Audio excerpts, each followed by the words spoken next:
Hi everyone, it's me, Miss Alicia, the Giraffe Room teacher. It's so nice to see you virtually for virtual back to school night. I'm just going to show you around our classroom real quick. We're going to talk about curriculum and our interest centers and answer some questions, and we'll be on our way.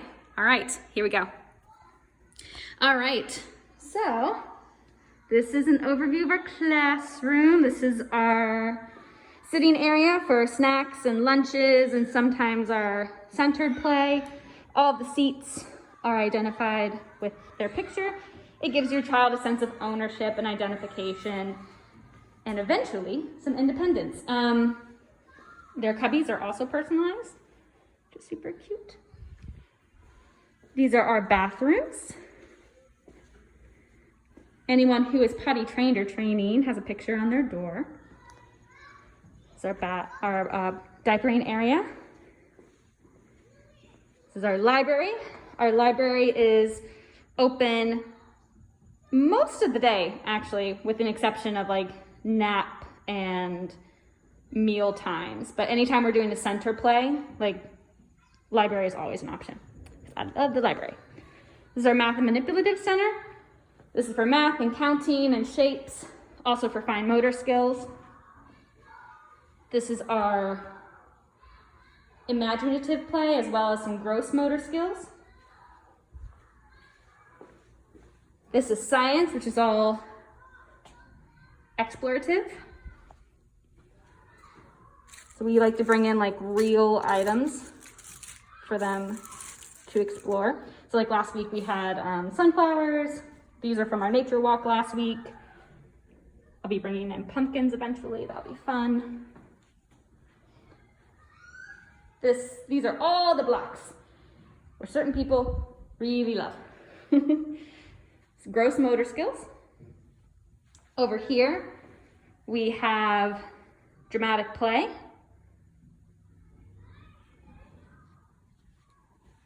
So it's like baby dolls and food and kitchen. Over here is handwriting. Handwriting is an interesting and unique center because right now what we're doing is we're building the fine motor skills and like literally strengthening the muscles in the hand, up the arm, and into the shoulder. So there's activities like you might have seen online. We do like a moving activity with these tongs where they move the blocks from the bucket to the tray and vice versa. It builds up the strength in their hands and gets those general muscles moving. We have a lot of fun activities in here. We have other fun sensory items in the closet that we bring out for special occasions and or for our 1 hour of free play in like free choice center in the morning. This is some examples of our curriculum. So our curriculum is the creative curriculum. It is play-based. It is very much incorporated into our routine. So these are just some examples of things that we've already done.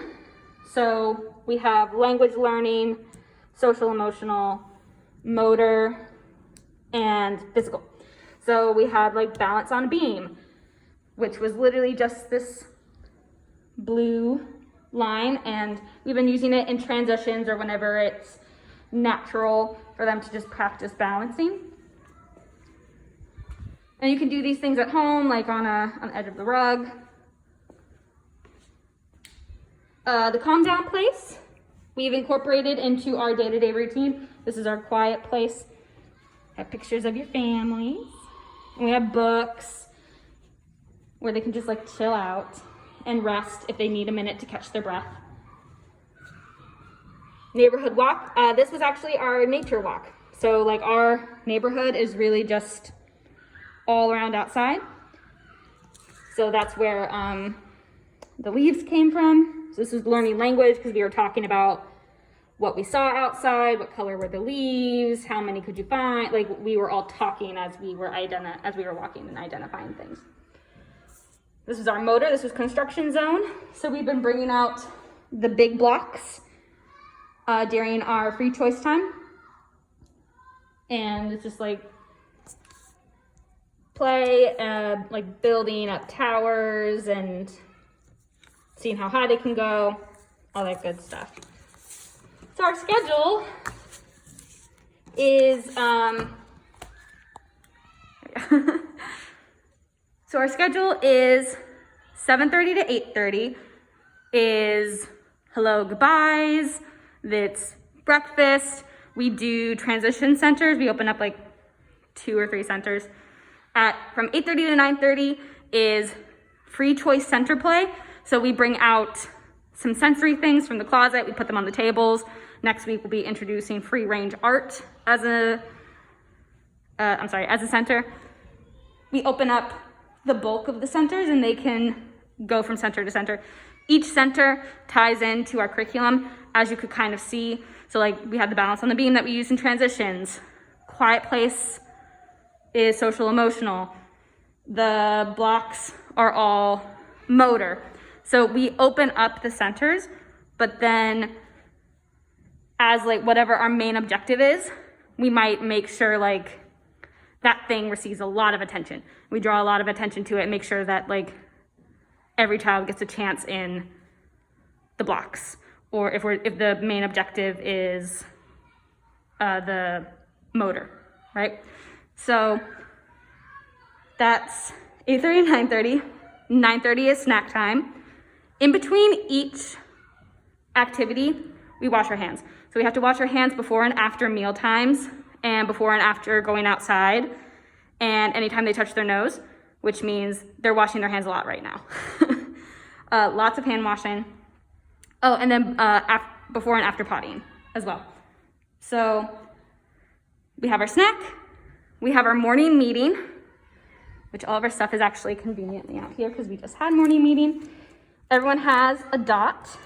We use this during more than just morning meeting. We use this during a lot of transition time.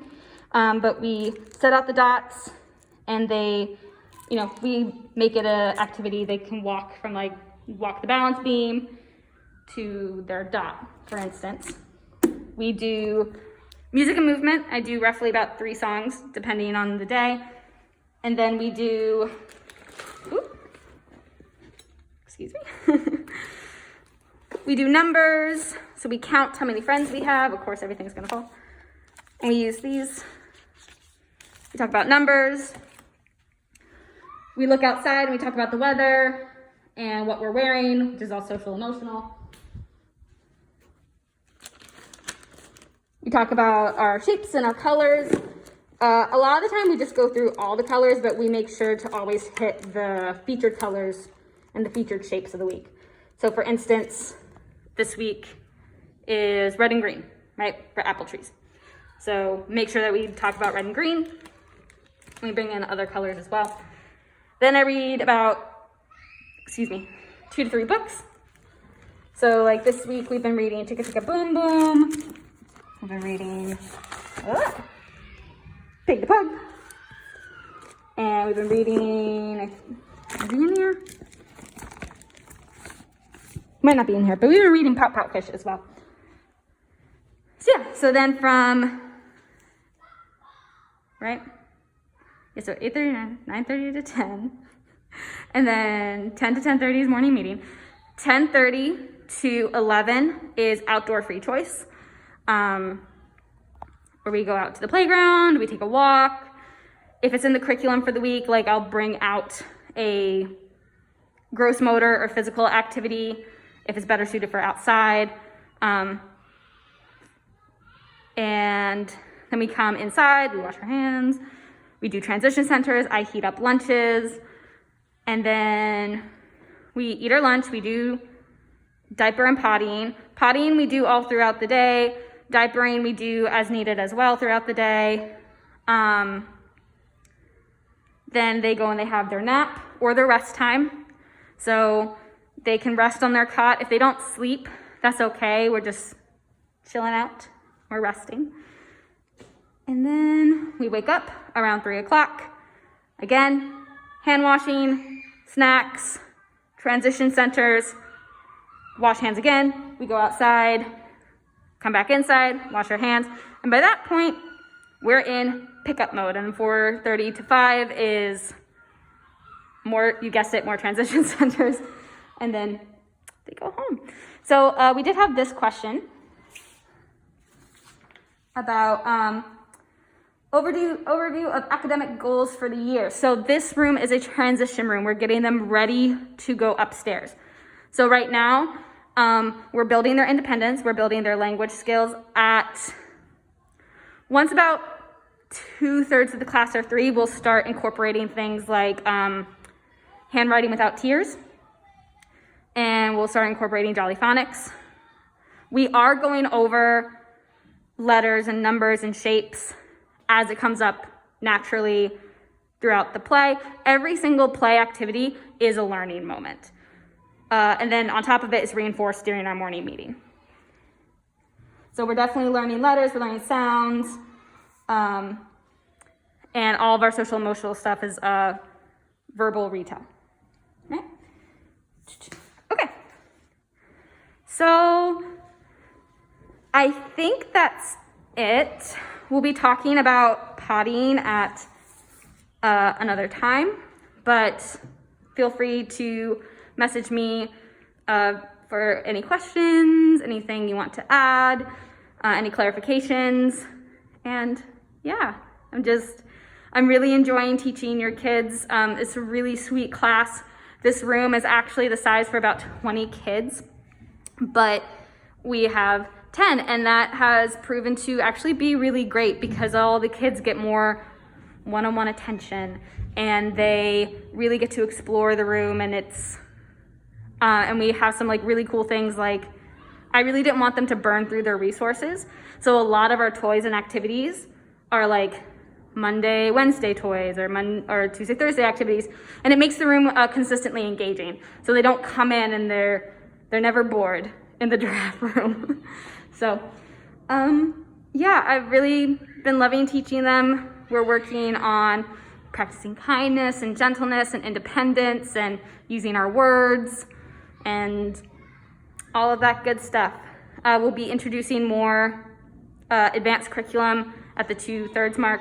But the great thing about the creative curriculum is that if your child is, say, ready for something more advanced, let's say, or just like the next step, we can do that. And actually having a smaller classroom makes it easier to do that.